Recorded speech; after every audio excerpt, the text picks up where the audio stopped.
Hello, this is Dave. I want to give you a quick demo of a Jones & Shipman Format 1000. This machine has been updated with new Mach motion controls, has new AC brushless servos. It's a universal grinding machine, has a right and left wheel along with an ID spindle in the back. You can rotate the manual B axis and grind that way. We're going to show you a quick demo of how to grind a part and how easy the grind cycles are for this machine.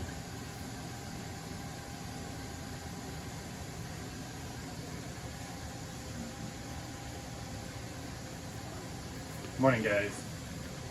So I'm going to give a quick demo on this control here. Rotate this around so you can see a little bit better. So we've got a main run page over here. You can see the G code down here. This is the tool path, the path the machine's going to follow when grinding. Conversational.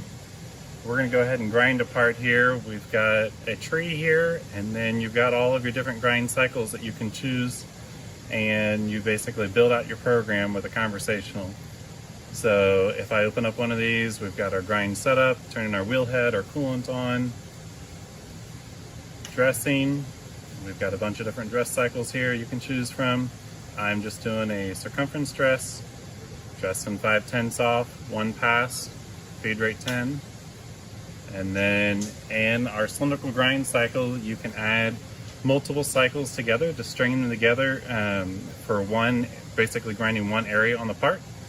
So these are the different cycles that are built in.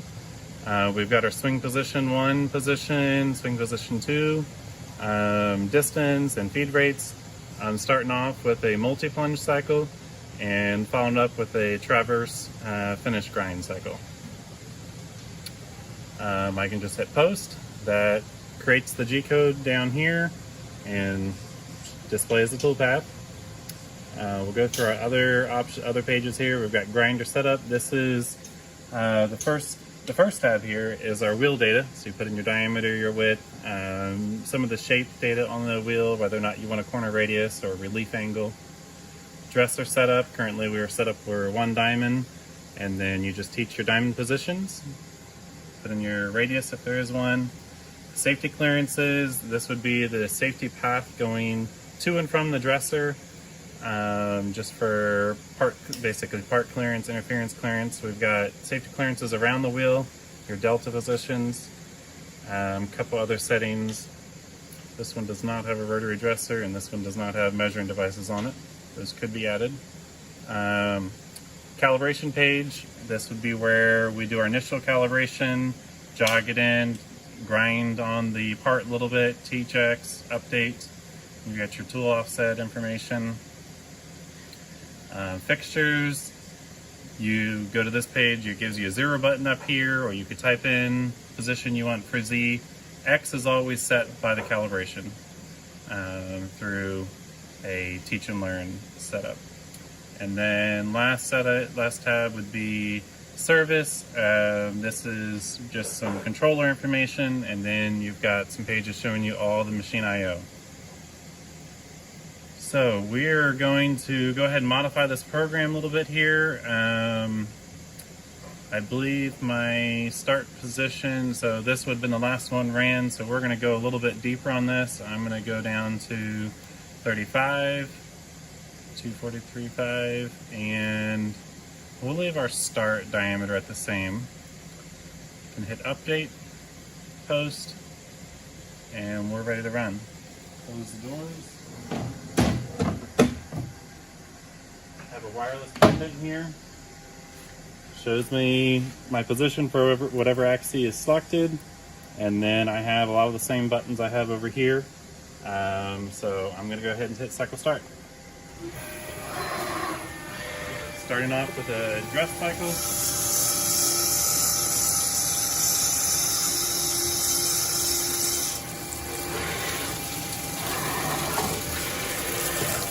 Got a multi-plunge cycle.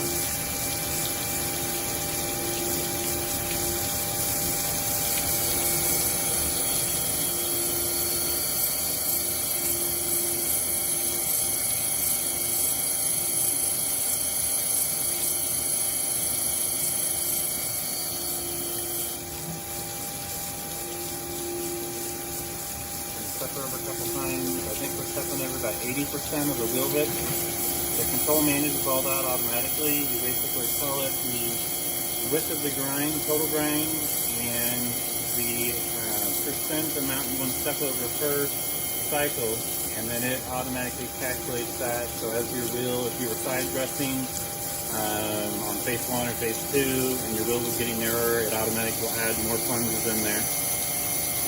And then the width of the grind, you don't have to think about the wheel width when you're putting those parameters. You put in the width of grind you want on the part, and again, it's going to calculate the wheel width and figure out, you know, the right hand or the swing position to stopping point based on that.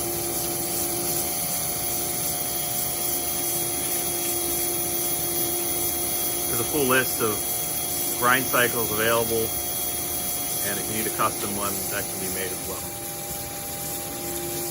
Going back over, gonna switch into traverse mode, and go back.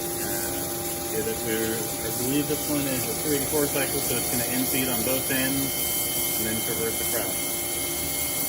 What would you say our can cycles, Mach motion can cycles, are closest to a grind cycle? I would say they're similar to a Cylindrical.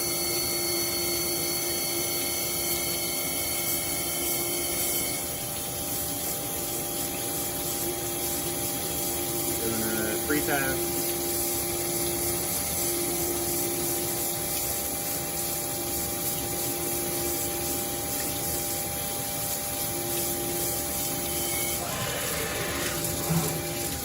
This machine, go ahead, Andy. So that was one part. I want to show you one other thing. We've got, you can at any time hit like cycle stop to retract. So in conversational, let's say I needed to touch off that part again, grind a little bit more, or I just wanted to rerun it. I could turn off the dressing cycle like that, hit post, cycle start on either the control or on here. We're going right back in. It's doing its multiplying.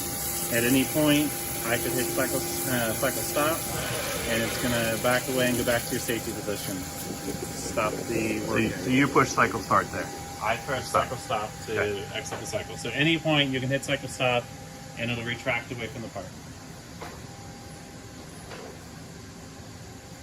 Mach Motion's focused on simplifying CNC, and with this control system was developed to make it simple and easy for operators to learn to program and use. This machine has been upgraded and is ready to go. It's in excellent shape. Newly wired cabinet, full schematics.